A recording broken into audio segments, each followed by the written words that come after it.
Damn! Thankfully, I reacted quickly and avoided a car accident. I thought that would be the end of it, but to my surprise, I ran into that pickup truck driver again at the gas station.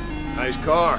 After recognizing him, I felt extremely awkward and quickly apologized. He didn't pursue the matter further. Then I left with my wife. But we hadn't gone far when the car suddenly broke down and stalled completely. I had no choice but to get out and check, but I couldn't find anything wrong. I wanted to call for help, but this area was too remote and there was no signal. We could only wait for passing vehicles to rescue us. Just then, a pickup truck slowly approached. My wife wanted to ask for help, but the driver had no intention of stopping and sped past us. That's when I realized it was the same pickup truck from this morning. However, it suddenly turned around and stopped not far away. While I was confused, a truck happened to pass by. I quickly called out for help. Seeing this, the pickup truck drove away. We thought this whole ordeal was finally over, but we had no idea the danger was just beginning. The truck driver saw our car had broken down and pushed it to the side of the road. He said there was a restaurant nearby and he could take us there, where they had a landline to call a tow truck. But I firmly refused because I was worried my new car would get stolen. However, considering how hot the weather was, I let Laura go with the truck driver to the restaurant to call for help while I waited here.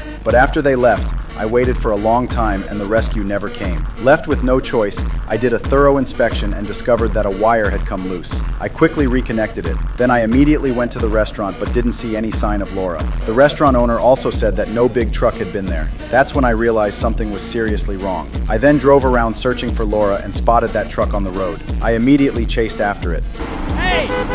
Pull over! Pull over! But he acted like he didn't hear me. At that moment, another truck was coming from the opposite direction. Jesus! Fortunately, I dodged it in time. Then I angrily drove in front of the truck and forced him to stop. I quickly demanded to know where my wife was. How should I know where your wife is? I'm the guy with the Jeep.